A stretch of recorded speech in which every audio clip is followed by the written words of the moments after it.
Here is a lovely little temporary church, but you can see why you need your church. And the church, a permanent church, and hopefully a really deeply theological church. One of the things that I learned when I was studying as an architectural historian was styles and Gothic and Romanesque, and I kept saying, well, where's the theology? So pointed arch is a big deal, rounded arch is a big deal. So where's the theology of that?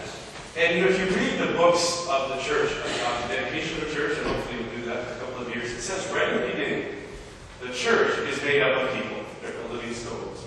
But the church building is called a church. You know, Muslims don't call themselves a mosque, right? Jews don't call themselves a temple. We call ourselves a temple. We call ourselves a church. And there's a very close analogy between the building and the assembling of people. Great biblical background for this. And so hopefully what we'll do today is just give you some really deep thoughts that you can take home and talk about, and also think about when you design your church. You know, I just came from up the road at Little Land Seminary. Little Archirtectural Institute is where I teach. It was founded about 15 years ago, and we have students from all over the place. You know, priests, sisters, lay people who want to come. We also have conferences, so we love to invite some time and enjoy what we do there. But I want to start with an everyday definition and then a quiz. Okay, so hopefully you're ready for a quiz. I know we're in church, and I know there's people way back there, but I like a little back and forth, so feel free to do that. Here's the brief working definition for the moment of beauty, because I'm sure you want a beautiful church. And so the question is, what is beauty? And this comes out of the tradition of Thomas Aquinas. Because we call a thing beautiful when it exhibits a clear revelation of its ontological reality. And ontology is not an reading word, but when you look at it, it's not that hard. Ontology means the study of the being of something, the nature of something, the existence of something as it's known in our minds and the mind of God. So dogs have dogness, and liturgy has liturginess, and cards have cardiness, and this has another little nest, right? This is a slide of answer nest. If I told you that this was your daughter, you'd probably think I was crazy, right? Because there's a different ontological category called child. It doesn't look like this. But there's also an ontological category called church building. And so your job is to figure out what is church building and then how can you make it show that way. So here's your quiz. I'd like to take a vote and see if you think this is a ski lodge, a museum of industrial history, or a Catholic church. So if you vote, so raise your hand. Ski lodge? You're shy. Yeah, the Museum of Industrial History?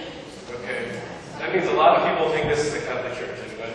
Yeah, okay. So you've been beaten up by architecture enough to think that this might be a Catholic church. In fact, it is a new Catholic church in Spain. It's about 5 years old now. It's named St. Helen, the mother of Augustine, you know, whose tears moved God. And you can imagine maybe the tears over this church as well.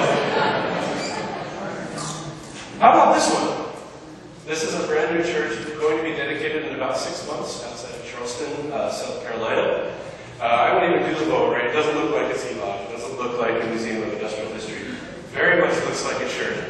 And there was a time, maybe 30 years ago, when doing this was completely forbidden in the architectural field and in the church field. Oh, that was then, this is now. We need architecture of today and so on. But this is architecture of today because it's being built today. It's not just up today, but it's also bringing in the past, the future, bringing them all in one place. So you have this this comparison. I actually found this church on a website that was the 35 ugliest churches in the world. This was number 20. This is number 20. Imagine what the first 19 were like. And the comment on the thing was Optimus Prime goes here. You know, Optimus Prime is one of the Transformers, sort of like, you know, cartoon character, technology, and so on. And then this one will be done soon. Not a very big church, not a very expensive church, one of the randomly, but I think it would be. This one, because it's complicated, probably costs more than that. I'm right, although I'm not sure. Okay, so I'll ask you. Is this a Bears fan? How do you know? Cheesehead, right? So, there is someone who has the ontology called Bears fan, right? That's their being, right? Especially in Chicago. And you grew up anywhere near Green Bay, if you're a Bears fan, yeah, you're in trouble. So you know, because the external things that this guy has, a cheesehead and paint on his face and so on, reveals what he is. And so the external things of a church building will reveal what it is, and that's why it matters what a church building looks like. What if this guy is a Bears fan? He's in trouble. He doesn't know who he is, or he's a liar, right? He's trying to sneak sneak into the Green Bay side, elbow the fan or whatever. So there is a moral component of the idea and the external relationship with that idea. Maybe I'll ask you, which one of these buildings reveals churchness more than the other? The one on the left or the one on the right? Okay, why'd you pick the one on the right? That's a cross. Okay, pretend the cross weren't there. In the architecture itself, which one reveals churchness? This is at the Illinois Institute of Technology. This is the chapel. This is a parish in Kentucky. There's a little bit of a sloping roof, and so it might have some sense of aspiration. But you can see the architecture doesn't tell you much. What if I showed you this comparison? Which one looks more like a church? On the right. Notice, no big giant cross, hardly any sacred images, but it takes all the traditions of what churchness is. If your building doesn't look like a church, people will start doing things to it to make it look like a church. You don't need a 50-foot cross if your building looks like a church. You just put a little cross on the top of it. And so the architecture itself can tell you churchness. All right, yeah. So, is this beautiful? Yeah, what's its ontological category? Pizza Hut-ness, right? Does it display Pizza Hut-ness? Yeah, so it's a beautiful Pizza Hut. Is it a beautiful church? No, you see, it can be beautiful without being beautiful something else. You could be a beautiful person, you're not a very good dog. Your dog might be a nice dog, it's not a very good cat. You have to keep that ontological category right. So you have these comparisons, assessing the beauty of something presumes knowing what it is. And so knowledge and beauty are related to each other, and that's kind of what we're doing here, is to present the knowledge of what the thing is. And so there's a tradition in the church that the law of prayer is the law of belief. You pray the way you believe. You don't pray to a tree because you believe in God and so on. But there's also the lex edificandi, which is the law of building. And we build the buildings according to what we believe. And so there is a patristic idea. Patristic means the early centuries of the church that described salvation history in these three periods. The first one was called the time of shadow. And so if you see my hand here on the screen, you know I'm human, and you know I have 5 fingers. You might know much more about me. But in the Old Testament, you hear about priests and prophets and kings and the temple and victims and sacrifice. All those things that they didn't quite know how that would be fulfilled by Christ, but it prepared people to know Christ was coming. And then reality is the time at what we call the end of the world. It's when heaven and earth are completely united, and there's no sin, there's no sorrow, there's no death. God's taking possession of everything. And it's in the future, but we participate in it. And the image is everything we do now. The in-between time, the victory of Christ is being applied. So the victory of the cross is not going to get undone, but it's still being applied over time, which is why we still have sin and sorrow and sickness and all of those things. But we're in between. We know there's a heaven somewhere. We get to even participate in it by praise and prayer and sacraments of church. We know the past is the past, but it actually comes forward. We read the Old Testament and Mass today. And so we're hanging around in this in-between time. And so architecture takes this as well. In the Old Testament, there's God's great deeds, there's buildings, there's Noah's Ark, there's synagogue, there's temple. But then the Catechism says the church building is a sign of the church living in this place. Christ is present in this place. So if I drove by here and I saw that little blue sign, whatever that road is there, it said St. Peter's Church this way with the arrow. Well, that was a sign that said, oh, there's a church over there. And then the church is a sign that there are Christians around here. Even when the building's empty, it's still saying, Christians are in this community. Every time you drive down to Kennedy, Chicago, you see all those great Polish churches with the domes and steeples. You know there are Catholics there. And then one thing that Vatican II asks us is that church architecture is composed of signs and symbols of heavenly realities. And this is the thing most people forget. They say parking lot, air conditioning, elevator, bride's room, sacristy, how many pews. But then, once all that is done, it's supposed to reach into the heavenly future and render those heavenly things knowable to us, to our senses. And that's the really daunting task. And as I know you know, it helps to have bathrooms that are adequate, and an elevator if you need it, and all that sort of stuff. So practicality, yes. Theology, yes. It'd be like saying to as long as we have the chalice, the paten, the host, well, that's that. No. That thing, piece of bread, has to become offered to God, and then it renders Christ body and soul to be present. So, I'm originally from New York, actually. So, from Long Island, New York is here in the room. I see, welcome back. Yeah. They don't talk New York too good, but I can do it what happened. And so I asked the question, what's your problem, right? What's a fundamental problem? here's the hint. What is our fundamental problem as human beings in this time image? Yeah, sin. We're fallen. And you see this picture here. Adam and Eve are happy with God, and then this unicorn is jumping around.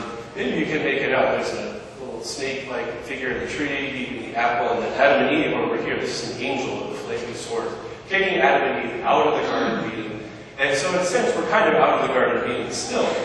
And we live in this time of mourning and weeping about tears. Even though we believe in the resurrection, even though we have grace to overcome this, we still suffer along this certain way. But our goal is to be in a place where there's no mourning, no weeping, no sorrow, no death. We call that heaven. And if you can see this well here, this is a great mural in the cathedral in Salt Lake City, Utah. The rear wall of the church, typically, traditionally, was the vision into the heavenly Jerusalem, or the heavenly realm, or the place where Christ was reigning in glory. And so you kind of walk down this aisle, which is indicating your perception of your life, and then you're looking toward that thing, which is eternity, where God's in glory and angels and saints are there. So, the guy who wrote the Wizard of Oz must have stolen the Wizard of Oz from the Catholic liturgical theology. They have this yellow brick road. They constantly see the Emerald City in the distance. That's where they know where they're going. Of course, when they get there, the wizard is a bad guy. When we get to heaven, the wizard will be God. He's not a bad guy. He's not a wizard at all. How do we encounter that now? Unless you're a mystic and you get carried off to visions, which most of us are in, you render it present in art. So you can see here is the eternal crucifixion, and this is the face of God the Father right above. He's holding the cross in his two hands here. And then the Holy Spirit's up there. So this is the eternal offering of the Son to the Father. It's rendered particularly this way. Maybe you can see these stars up above. They look like big flowers that are blooming because the stars were in creation, and when Adam and Eve fell, nature fell as well. And so stars to us just look like little pimples of light in the sky. But at the end of the world, these will bloom and they'll become glorified, and even better than they are now. You see saints and angels, and then this wall here, this golden wall. If you've ever seen it in an ancient city, you have these walls with different parapets up and down. So the notion is that Jerusalem, the earthly Jerusalem, is the type, the prototype of the heavenly Jerusalem, which is the city we call heaven, and we can counter it by looking at this visual image of it. Everything in heaven is in right order. You see, I put chaos to cosmos. Chaos is disorder. Cosmos is the Greek word for order. We get the word cosmetics from that, by the way. So if anybody put makeup on today, you were putting order back in your face. Right? You wake up with that head and put everything in the right place. That's your little contribution to restoring the world to the order that it's supposed to have. But the big contribution is grace. Right? The sacraments transform people who go out and they transform the world, but they always have this heavenly vision in their mind. So notice, the mural on the back of the wall is not just a pretty pious holy card picture. Right? It's a deeply theological thing. Next time you go to Mass and you hear that introduction to the Sanctus, Holy, Holy, Holy, listen to those words. It says, with the angels and the saints, we join in this everlasting hymn of praise, Sanctus, Sanctus, Sanctus, Holy, Holy, Holy. That's what it sounds like, but this is what it looks like, and this is how the Church contributes to that.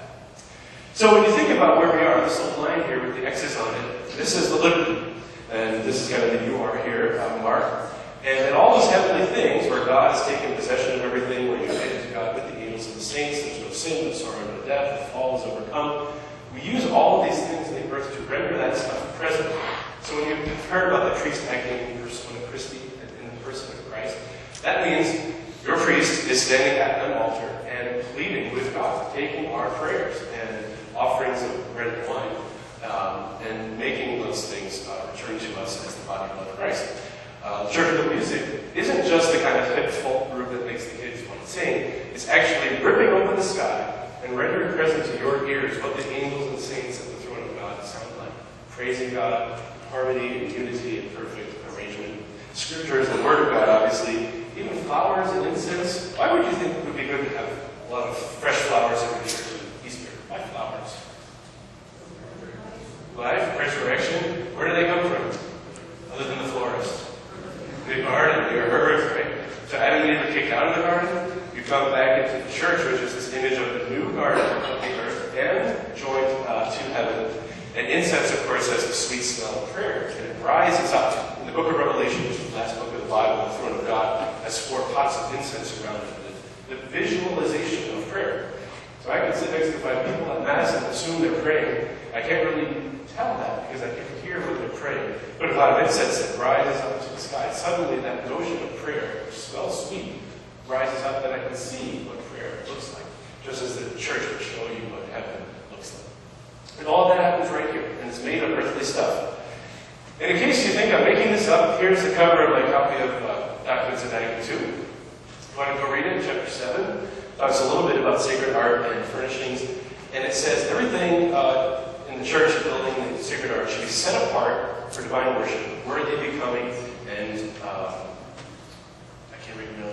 worthy becoming and beautiful, signs and symbols of heavenly realities.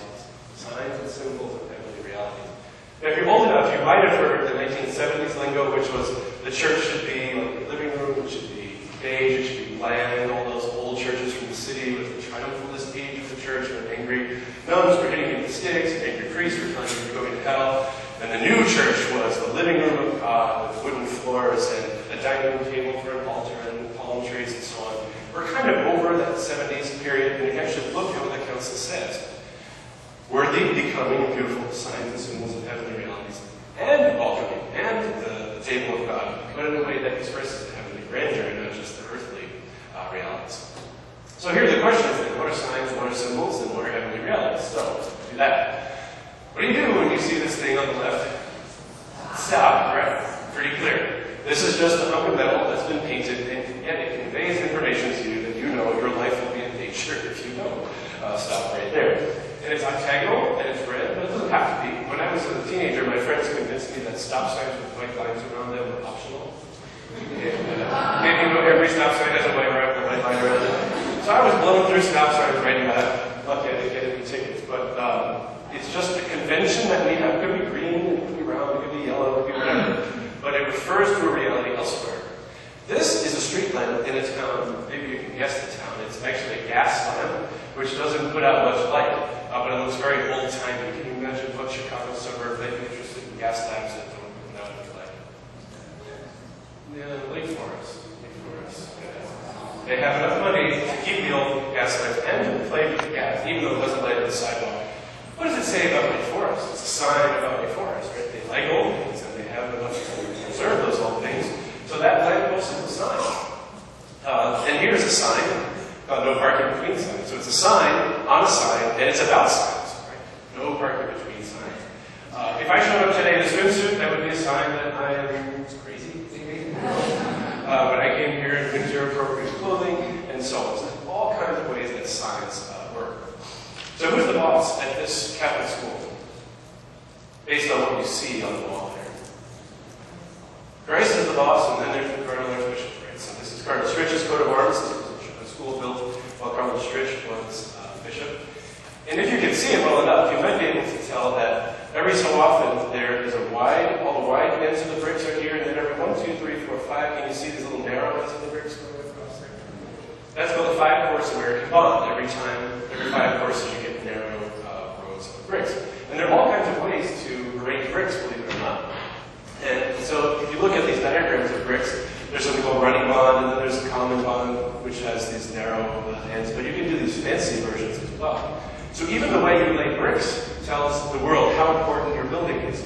If you go to Chicago at certain times, you'll see fancy brick patterns and fancy brick on the front of the building, and the side will have regular old common brick with common patterns. So if you make your church out of brick, you can indicate the front is more important than the sides, just based on the brick bonds. Or if you have a neighborhood full of brick, you can say, what is the normal use of brick? How can we make the church higher in the hierarchy of buildings just by the way brick works? Okay, now this is little downtown Lake Forest. Can you tell which of these buildings is more important? Or this one with the tower, or this one? Left? Right? Yeah, well, the tower. How do you know? Maybe you've been there. Maybe you haven't. This is the city hall. This is where you get newspapers and coffee and get on the train in the morning. Both critically important to the life of Lake Forest, no doubt. But notice this one being higher in its ontological reality, right? Governing the administration of justice is more important than buying and selling coffee. Both important, but not the same, ontologically different, and architecture shows that. And typically things with a tower have a tower because they're meant to be seen from the distance. That means they're important. People have to find them, and before GPS in your car, you have to walk around and look, where is that thing again? And and there's the tower that shows it. Now, that's the sign. Signs are a referral to somewhere else. Now, a symbol is almost what we call a sacrament. It renders present the reality it signifies. So there's some idea, you know about it, and it doesn't just say, over there is that thing, but it renders it present. In the Eastern tradition of the church, they call icons sacraments, believe it or not, small s, sacraments. In the broad definition of a sacrament, it means a material thing made of stuff. You know, this used to be a tree. That icon started out as wood, used to be a tree. But it renders present some otherwise unknowable spiritual reality. And John Paul II echoed this. And they have a very high theology of icons, which we can use in our Western tradition. They're not earthly portraits. They don't look like people as they looked on earth, but they show the same as he or she existed in heaven. They're free from the effects of the fall. So I'm looking at big St. Peter back there. St. Peter probably did not look like that big icon with your church down there. With perfect hair, his blue and yellow robe, walking around with keys all the time. But what we need to know is who he is in his ontological reality as they exist in heaven. So it undoes the fall, reaches into this heavenly future, and pulls it backward to our own time. But it uses the stuff that we make wood and paint and gold. But here's the important thing. It's not just a reminder saints are up there somewhere, but they would say it renders the presence of the saint into our very reality. And this guy down here is St. Peter the Aleut. Not St. Peter. Aleut is like the Aleutian Islands in Alaska. He's a saint in the Russian Orthodox Church. And so he's wearing this big heavy coat. Not because it's cold in heaven, because we need to know who he is. And so they put these things like keys with St. Peter and so on, just so we always know who these things are. Now here's the tough question. What are the heavenly realities? Because unless we've been carried off through mystical visions, it's hard to know. But you don't have to be a genius. I mean, this is your second quiz. Heaven, ordered or disordered? Ordered, right? Because God is taking possession of everything. Disorder, chaos is the result of sin. Sin in heaven, everything is ordered. So when you see a church that's going off in 17 crazy angles, you start to say, is that the order of heaven, or is that just the disorder of earth being put as architecture? Centered on God or centered on something else? Centered on God, right? So this is not hard. When you think about your church, what is it going to be centered on? The theological things. Empty or populated heaven? Populated with who's in heaven? Saints, right? So every human being that's ever made it to heaven is a saint. The angels, right? They're part of the communities that worship God in heaven. God himself is a community of persons, right? Father, Son, Holy Spirit. So heaven's a pretty busy place with a lot of worshiping and a lot of delighting going on. So a church building which shows you images of saints, it's not only old-fashioned stuff that sort of like from the old days. It's actually showing you that you've walked into heaven and those beings are there. Perfected or flawed? Perfected, for the same reason. Radiant or dull?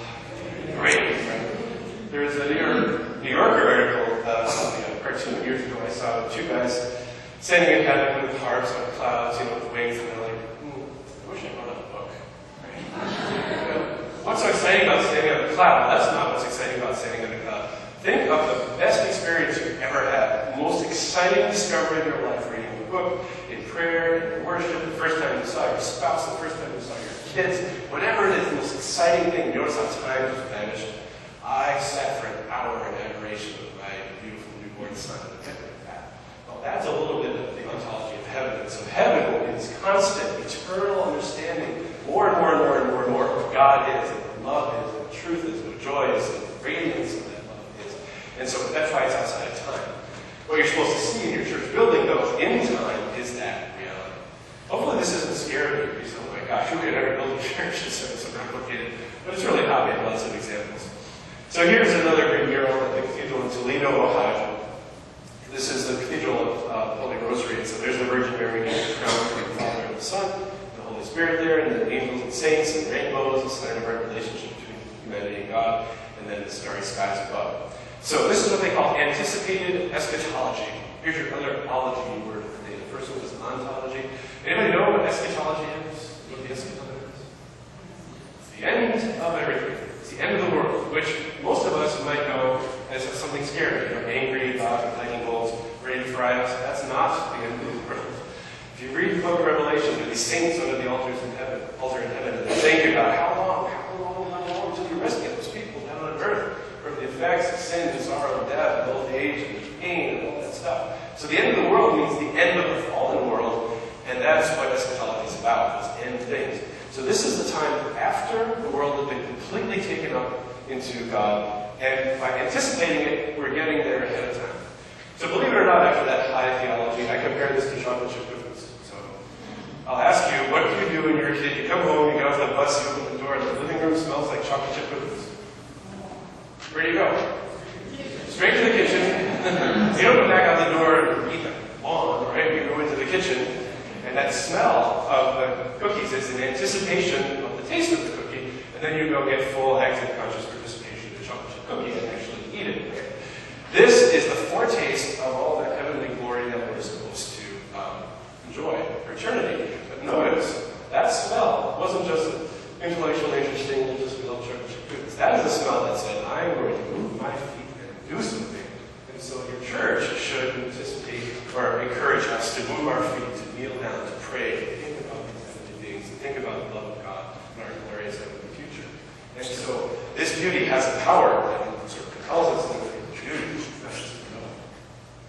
All right, so let's look at the time of some things in the Old Testament over here. It's easier to see. You've probably heard of the synagogue before. It comes up in Scripture quite a bit in the New Testament. And the name comes from the Greek sin, S-Y-N, and agon, to lead. It's a place where people are led together. It's what we call the meeting house.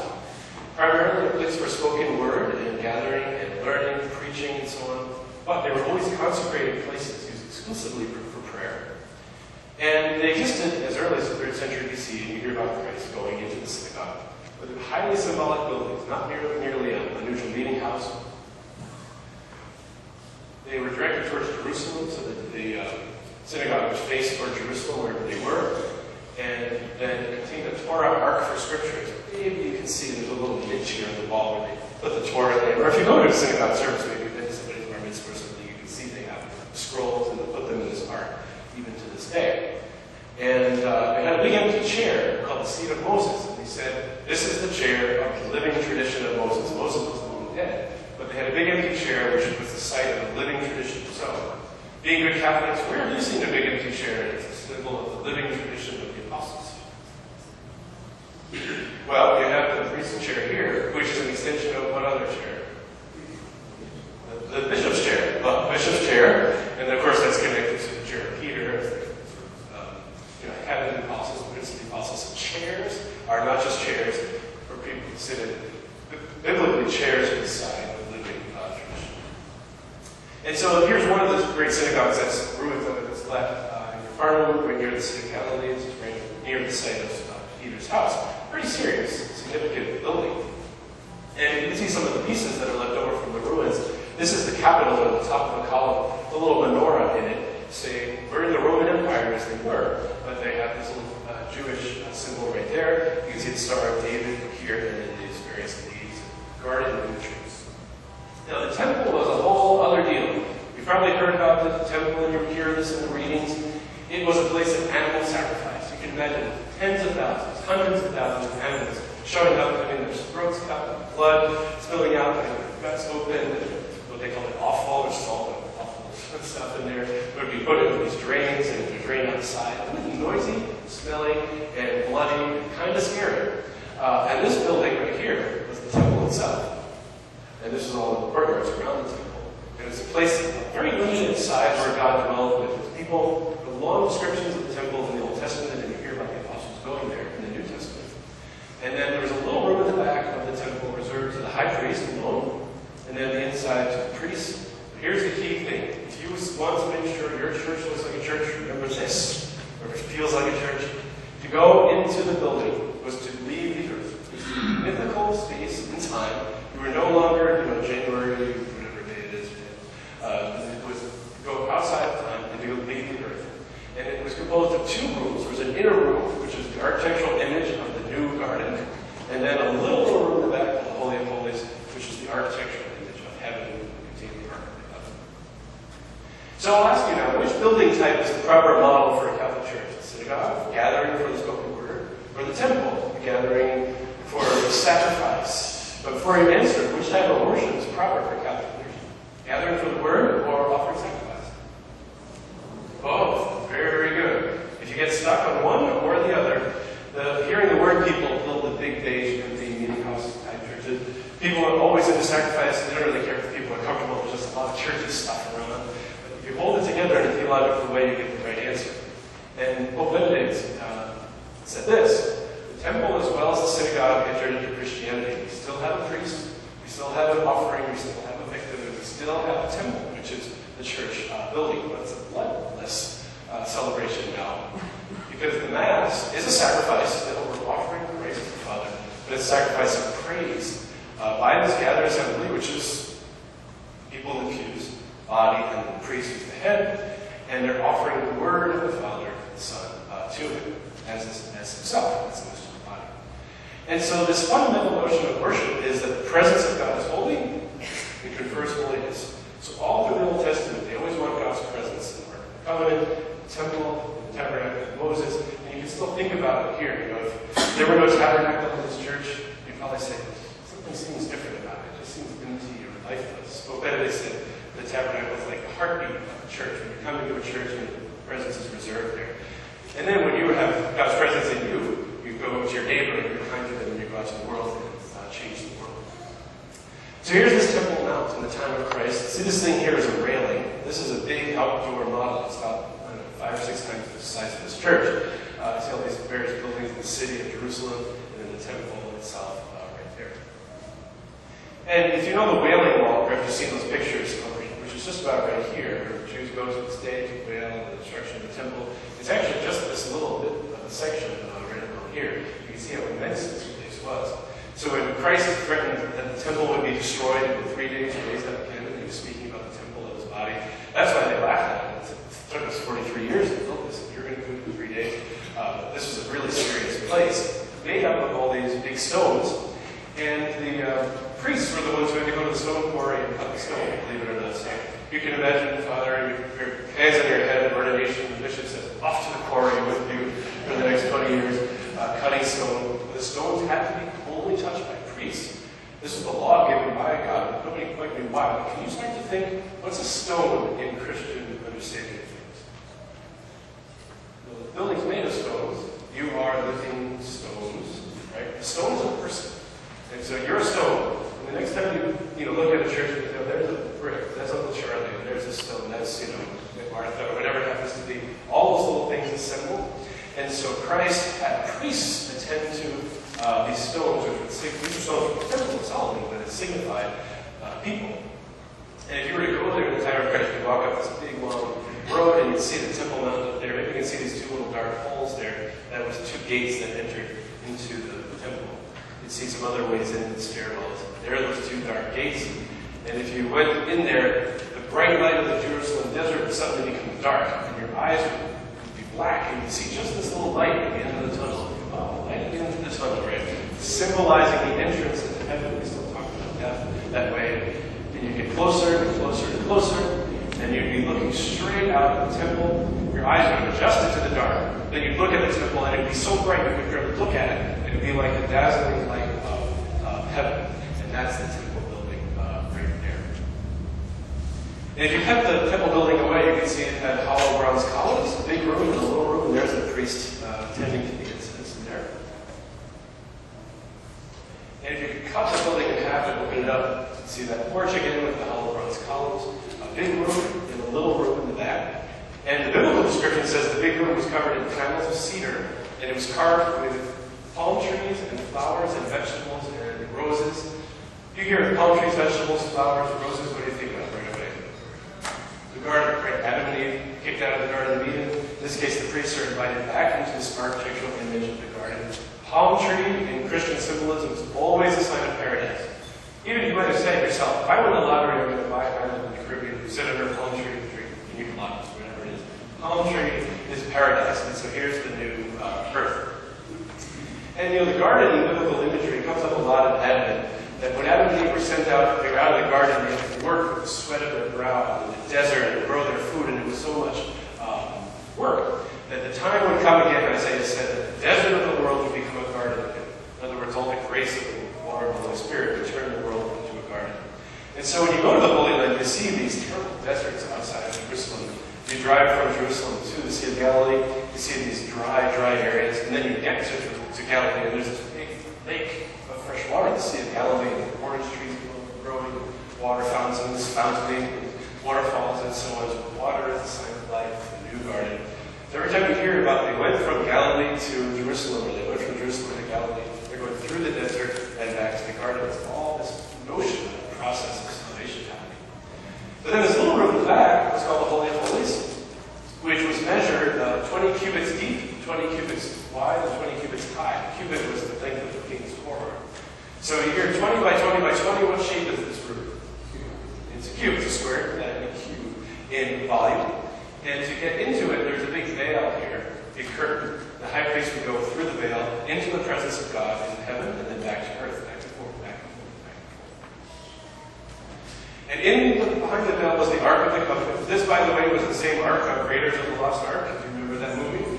You know, the Nazis were looking for the Ark of the Covenant because it was the throne of God. And the Israelites would go around the desert, and when they had God with them, they would defeat their enemies. And so Hitler and company wanted to sort of steal God and use it to win World War II. If you remember that movie, you know the guy's face melts off at the end when they find it because he can't take God for your own bad purposes. The idea, though, is that God's throne is this golden box, adored by an angel on each side, this glorious, they sometimes show it as a star right there, the glory of God, checking out would dwell right there with humanity. So maybe I'll ask you, have you ever seen a golden box where God's presence abides with his people, adored by an angel on each side? Yeah, somebody's looking over there right now. Yeah, exactly. And traditionally, the whole German church would have a golden box. You might even see statues of angels on each side. It's this continuation of the temple. And the high priest would go into that presence of God with blood and rain, and also all the prayers of Israel, and then they'd be transformed. Remember, the presence of God is holy and confers holiness. So just to go into the presence of God is to be made holy. It's kind of like heat. To go into the presence of heat is to be made warm. It just happens that way.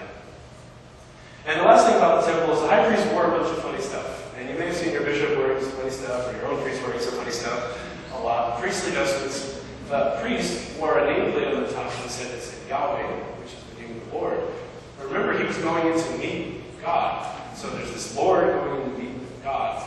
That God, in the temple, they call the Ancient of Days, which we call the Father. Yahweh and the Lord is the Son. So there's already this notion of the Trinity. But most importantly for us, he had a breastplate here with 12 gems on it, which are stones. And stones are evil, right? What's the difference between gems and a rock you find on the sidewalk? It's valuable, it's colorful, it's precious, it's cut, it's shaped, it's polished, it's radiant.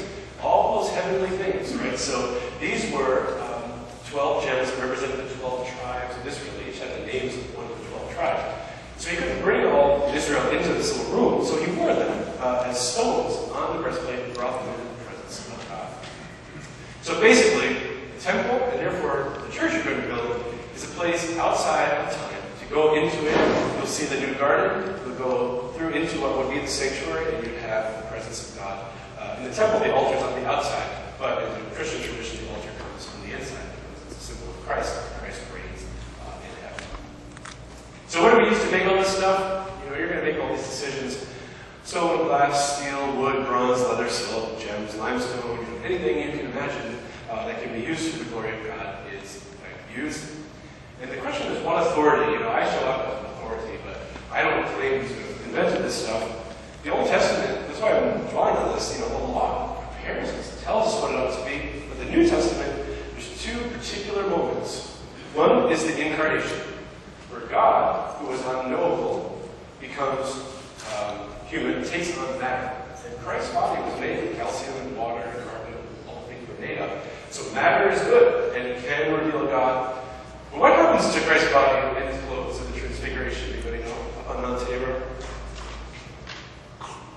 Radiant, glorious, and it was so radiant and glorious that the apostles were with them. They covered their eyes and fall down on their faces. So matter can reveal God, and matter sometimes doesn't work, right? With the protection. Let's see what happened here. Anyway, matter can reveal God, but matter can also reveal the glory of God. And your church is going to be made of matter. I figured out what the matter is right here. Somehow the computer and it doesn't work. It's run out of battery power. So.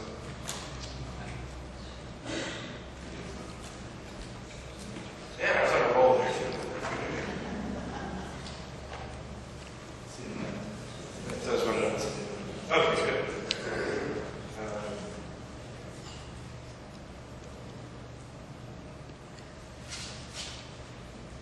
Let's have to wake it up. But hopefully from all that, you get the idea that what you're doing in building a church is important stuff. It's theological stuff. And, frankly, it's not the kind of thing that just any old architect can do. Typically, you have to be, there we go. You have to find someone who specializes in this sort of stuff. And knows what theology is, knows all this biblical stuff. If your architect has not heard the words heavenly Jerusalem, send him off. If they have not heard the word eschatology, bye-bye. If they don't know what the transfiguration has to do with architecture, then either you got to take a class really fast, or you have to teach them. Okay. So, as I told you, from New York originally, and stopped into St. Patrick's Cathedral in New York one day after learning about all this temple stuff. But you've learned about it now. Can you interpret this? This is the east end of the church. It's the altar under here, and this canopy. Here's the candlestick. You see garden imagery anywhere? Just about everywhere, actually. See, the candlestick is covered with little flowers and buds and leaves. Even the canopy appears to be made of little vines and flowers. The columns here come up and they spread out into these vaults called ribs, which I was always told looked like trees. And I thought, well, that's a little silly, sort of romantic 19th century thinking. Then I went up the road a little bit, Fifth Avenue, and saw the great alley of elm trees in Central Park. And I saw the same exact thing as if you're walking into a garden. So you can see architecture is like walking in a grove of trees that's covered in leaves, buds, gold, flowers, perfection, angels, and saints. This is the underside of the pulpit. So here are the steps up to the pulpit. The priest would be up there. But notice leaves, buds, flowers, saints, leaves, buds, flowers, saints, leaves. Even the communion rail here is made of leaves and buds and flowers. And the whole church is a glorified garden. This is the wall over the heating system, and you see all those notions of garden imagery everywhere. A little hard to see here, but this is even the floor of one of the chapels. And the floor is made of semi-precious stones and patterns of flowers. So, can you do a little analysis of this one here too? This is St. Peter and Paul Church in Naperville, as you've seen it before. Can you see temple roots for all this theology evidence here? Right now, which one is spot or side? How about a golden box with two angels on the side? See that over here? Right, so here's the fulfillment of the Ark of the Covenant. There's the two angels on either side. Plenty of flowers, right? And people talk a lot about communion rails. They used to say in the 70s they're fences and they're barriers and so on. But it's actually what remains of the veil. Remember, the veil is what separated heaven and earth. You know what happened to the veil of the temple when Christ came? Restored, right? So all that heavenly stuff was no longer blocked, but it came rushing into the world. And so you see the veil is kind of still there, but it's low and it's permeable, and all that heavenly stuff comes rushing in. And you might even be able to see that even this backdrop of the altar has little flowers and buds and leaves all over it.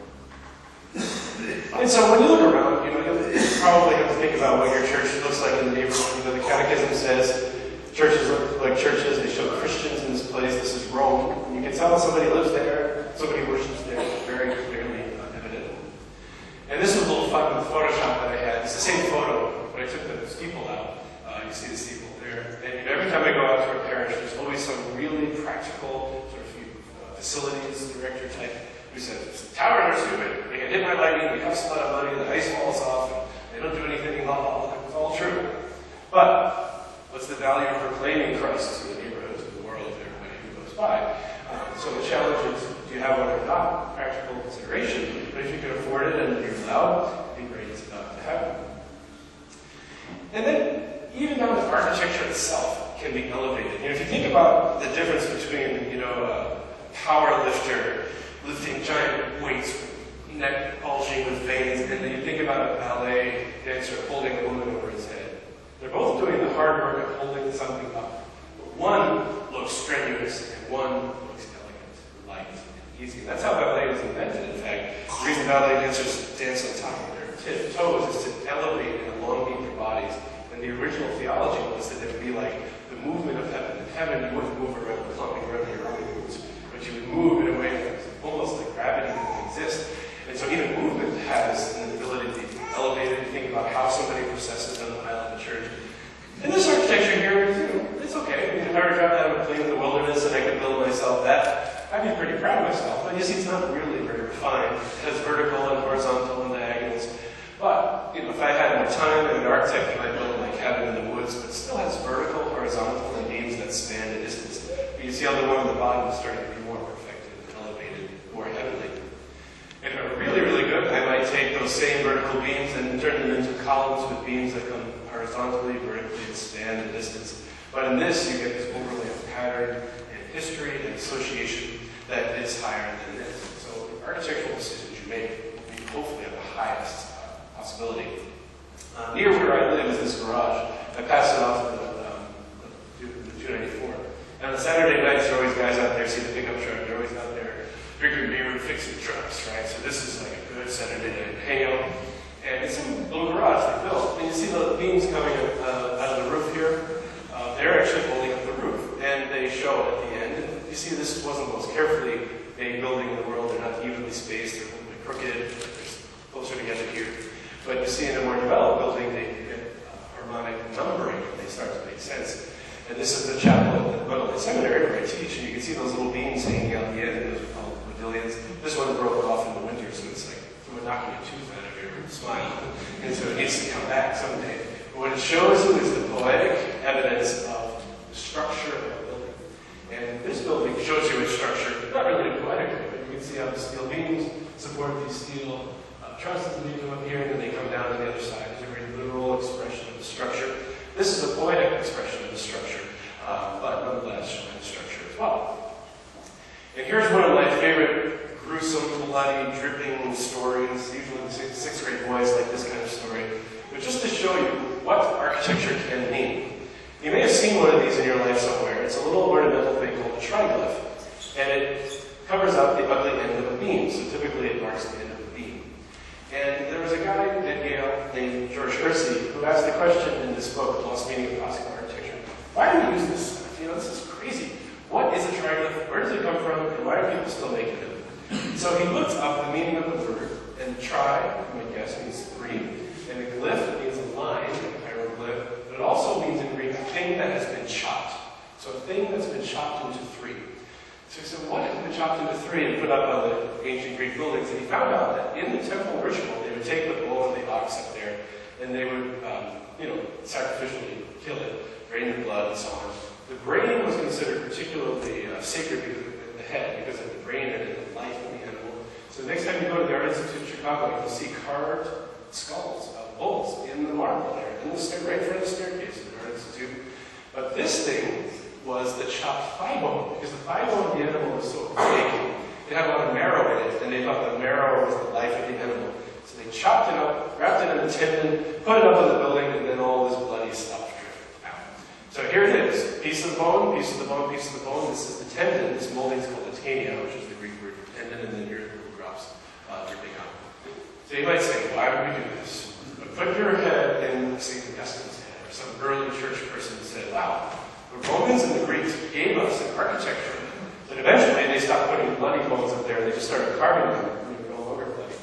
But they gave a record in architecture, an unbloody record, of sacrificing a victim to a god on behalf of the people. You should, unbloody sacrifice should be triggering things in your head.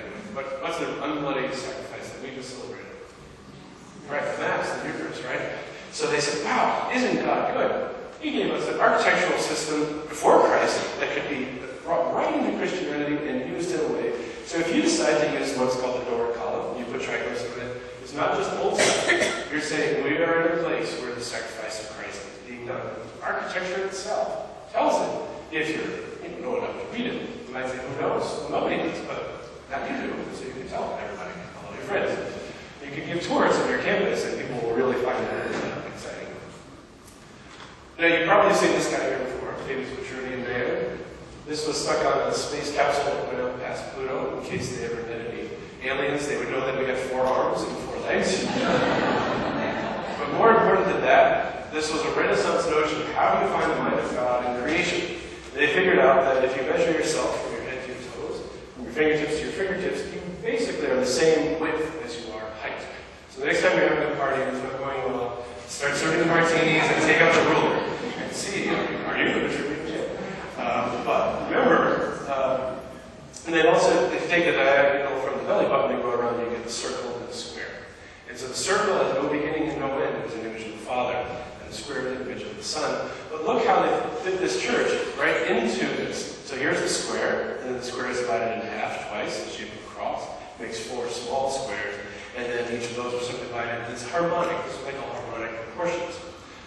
Any musicians in the room? Any guitar players, by the way? I don't know if anybody's shy. If you pluck a string on the guitar, it goes bum. And then you put your finger halfway down the string, cutting it into 2 equal parts. You know what note you get? Bum. You get an octave higher. Bum, bum, bum, bum. So a 1-to-2 ratio is an octave in music. It's unity and it's notes that sound good. This church has a 1-to-2 ratio of its top part to its lower part. So it's taking the harmony of music, the symphony of music, and applying it into architecture based on the proportions of the human body. So you can do this and have a really smart church. All you have to do is tell the architect, use some 1-to-2s, and suddenly you'll come in tune with the harmony of the universe. But if the architect doesn't know enough to do this, then he's not going to, and you're going to have less than a harmonic church, and you're going to pay the same for it, so you might as well do it well. Constantine in Rome, the emperor would have a battle, and he would come back, and they'd have a big party for him, a big parade, and he would march through the center door, and then the attending people in the parade would go through the side door. So it became a symbol of victorious entrance of the emperor into the city. Just a human convention, but in the chapel of the Mundelein, you can see the little arch, the big arch, and the little arch, just like the little arch, the big arch, and the little arch. Very frequently, you see this triumphal entry right into the front of the church. And he says, why? Well, the church is the city of heaven. You have a triumphal entrance into that city, not following the earthly emperor, but following the new victor, who is Christ, right? And we're members of the body of Christ because we're baptized, and for some reason it started back at the beginning of the thing here. We'll make this work, I promise. In case you forgot anything, you get a quick review here. Oh yeah, that guy with the cheese on his head, right?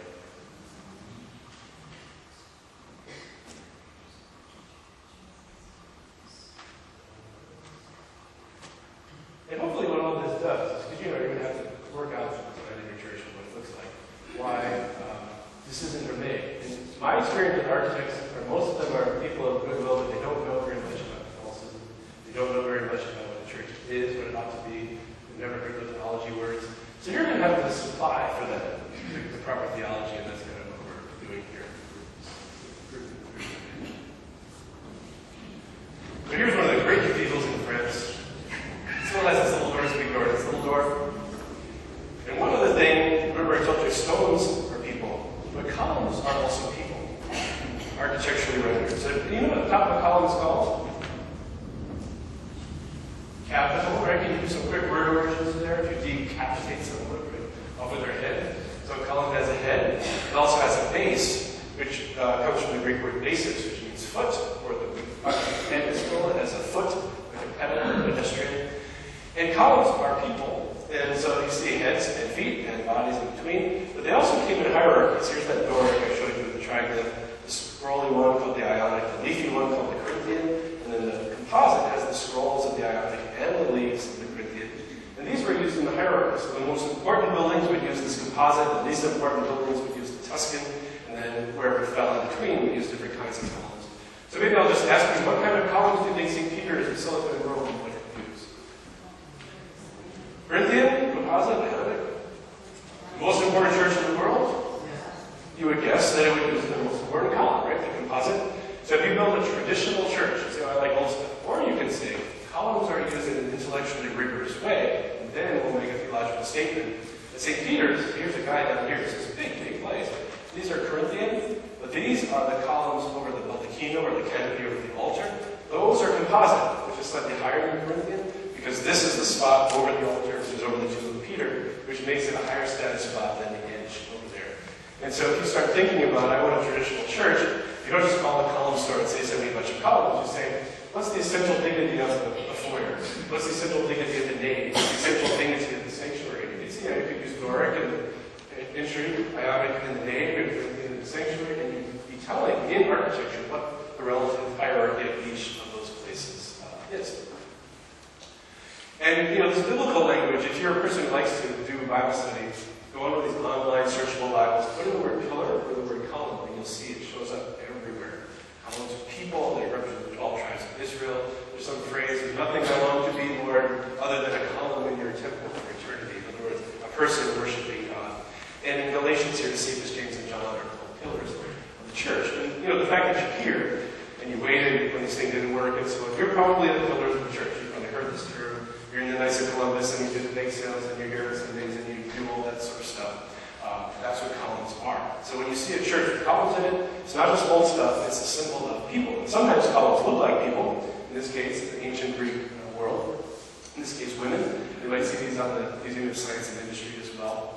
And the origin of this is kind of complicated, but basically that the women had this scrolly hairdos and these loose flowing robes that eventually became the scrolly tops of the columns. Princess Leia kind of a cinnamon bun hairdos there. And that the Ionic column was a symbol of women holding up a building. And it indicated motherly women in particular, married women. So if you were going to build a church dedicated to, say, Mary, Virgin Mary, what kind of column might you use?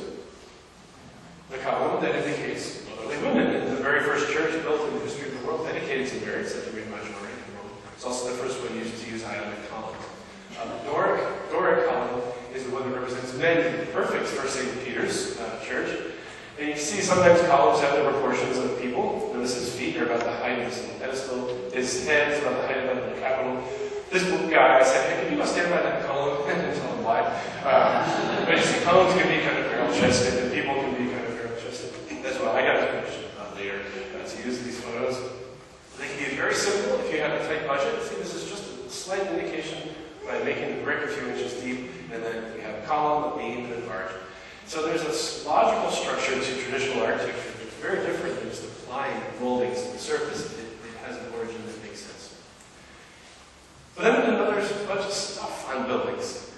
Angels, masks, shields, swags, flowers, and so on. And ornament is what we call all this stuff. It indicates festivity. And so I'm going to introduce you to a very complicated theory of festivity. You might not be able to remember this, but it's in here. In the West, when you want to indicate festiveness, you hang stuff on stuff. This is the rule. You hang stuff on stuff. Right? So notice you have stuff hanging, nice and swags, greenery, lights, and stuff on stuff. I have this thing hanging around my neck on the tile that I don't really need, but it's indicating the importance and the festivity of what we're doing. You know what's about to happen here, right?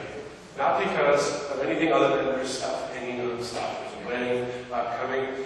These poor flowers were growing happily in the ground, and somebody ripped their little heads off and threw them on the ground, and then let people walk with them in their wedding. And these people were so crazy because they were just hanging stuff on stuff. Notice the palm trees back there, and they carved a melon into the shape of a bird, and so on. It's garden imagery made out of stuff.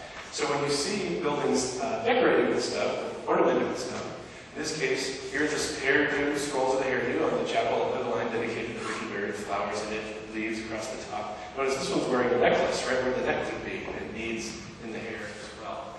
And so festivity, liturgy is always festive. This one's a bride, right, with her veil going through her hair and wearing beads around her neck. Sometimes they look like the four evangelists, these capitals here. But here's one of these notions. Bridal imagery is very important. In the book of Revelation, you hear that heaven is adorned like a bride for her husband. And brides are adorned in festive and ornamented. If you imagine all the married people in the room, if they told you you can't have your white dress, you can't wear your jewelry, you can't carry flowers, you can't have your veil, you'd say, but isn't this my wedding day? It's just expected. The day is so important that festivity indicates the importance of it. And architecture has the same stuff. If you look at the end of the aisle as a groom and you see your bride looking like this would not be a good day for you, right? Even this would not be a good day for you. But why do we make churches that look like this, right? There's another new church in Spain where they're concrete slabs, no ornament. It's Everything's at a different angle, like it's ready to fall down on you. On the inside, you can see the cross looks a bit dangerous, like a dagger. And so it's not so much that modern architecture is bad, it's just that it's not very good theologically. It doesn't indicate garden, it doesn't indicate heaven, it doesn't indicate festivity, all of that notion. Whereas something like this clearly does. We're just going to finish up with the book of Revelation here. Because the book of Revelation is the last book of the Bible, and St. John has a vision of heaven. This is how we typically know what heaven is like. So your architect and your building committee should be studying the book of Revelation and try to understand it. Look what's in heaven. The throne, rainbow that looks like an emerald. Notice these gems are showing up again, just like the high priest's breastplate. 24 elders in white robes with crowns on their heads. So the next time you put on an owl as an altar server, it's not just that funny thing the church makes us wear. It's putting on the clothing of heaven and walking around in the sanctuary, which is the image of it, tending to the altar, which is the image of Christ. And then look who's there. Lots of people, multitudes from every nation, all the tribes, all the languages, standing before the throne and before the Lamb. So this is what heaven is like, filled with heavenly beings, angels and saints, radiant and centered on God. And then look what heaven is made of. Well, there's a measuring rod of gold, and they measure the city, and its length, its height, and its depth are all the same. So heaven is a cube, right? Just like the Holy of Holies in the temple. So some people imagine it like this. I say don't imagine it like that, right? Because you don't want to get too literal. But here's the symbolism of the cube. People would say God existed, and he begat the Son, Jesus. Well, if he was just God plus 1, God plus 5, God plus 10, the Son wouldn't have the full gift of the Father. So they said it's actually better if God multiplied himself, God times God. So the Son is the square of the Father, God squared. And remember the guy who fit in the square before? That's the image of God, the human being. And then you get the Holy Spirit in there, and you get 1 God times God times God, which is 1 cubed. And 1 is the only number which you add it to itself 3 times. It's 3. Multiply it by itself 3 times, it's 1. And 1 and 3 coexist there. So sometimes it's kind of literal. If you look at an Eastern church, you see this cubic part here, the dome on the top. But most of the time, it just means make it in the shape of God. Then look what heaven's made of, chapter 21. Every jewel, jasper, onyx, emerald, carnelian, topaz, and so on. Heaven is made of gems. Gems are stones. Stones are people. People who are gems are glorified, radiant, perfected, heavenly. And so if you think about what a diamond is, it starts out like this. Or a ruby starts out like this. You come out of the womb, all you care about is food and crying. And then you sit. And I sat behind an energetic couple of children in mass today. And the mother kept saying, sit down, be quiet, sit down, be quiet. They had no idea what church was about, right? You learn. And you learn to control your impulses, and then you have the sacraments, and then you have your parental love, and so on. Eventually you become like a gem. Grace plus nature makes you like a gem. And heaven is made of gems because heaven is made of us. And the church signifies all of that stuff, which is why it often looks like this in some murals. This is the image of the church building. It's a garden made of gems.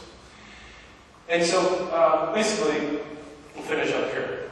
If you know your Old Testament, you know that the temple was a place indicating the new earth and the new heaven. Our heavenly future is also that new earth and the new heaven. And then we do that here in our church building. I'm going to leave you with 3 of my favorite ologies, because everybody wants to have ologies that they like. Eschatology we talked about already. Completion, renewal, the end times. The result is joy and festivity, because we all want to be free from all the things that weigh down on us. Cosmology is not one that people think of very often, but all creation fits in the church. Nature, stars, humanity, angels, and saints, and the result is joy and festivity, because we don't like to see the world destroyed, we like to see it glorified. And then doxology, God's glory, God's joy is evident there. The building should give glory to God, but should also indicate the glory that God wants it to have. So I know this kind of talk is like throwing someone in the deep end of the pool and saying, learn how to swim, because it's like all these ideas that are all over the place. Even if you don't remember every one of these things, just remember these fundamental points. Church building has a sacramental role to play. It's not just pretty, it's beautiful in the ontological sense, in that it reveals to the world, the believers and non-believers alike, something that's so sweet, delicious, delightful, beautiful, that the smell of chocolate chip cookies will be the smell of the beauty of this church, where people will drive by and say, wow, when did they build that? Let's go look at that. And people stop the car and come in, and then they see the brochures in the back of the Catholic Church. Wow, anyway, before you know it, they've engaged with faith. This is what new evangelization is all about. But also, you get to delight it. Because God is not an angry God who says, you have misbehaved, and I'm going to give you a 10,000-year timeout in the corner, and come talk to me when you've decided you're ready to apologize. He said, all right, I want you back. And I was going to get you back by priests, prophets, kings, victims, music, art, architecture, incense, preaching, and his very own self, right, in the sacraments. And so this is a God who loves us. So ultimately, if you remember nothing else of all this fast-talking stuff today, the architecture is to render present to you and to the world below. You can become like God by delighting in it, and then you're a gem, and then people can delight in you. You're a diamond, you're a ruby, and you're a sapphire. And the other Christians at St. Peter's, they are really living the life that is so sweet and delicious. I'm going to go and do. I'm going to ask, how can I become like you? And then that's the mission of transforming the world. The church really has that part in it. So that's all I'm going to say. So thank you very much.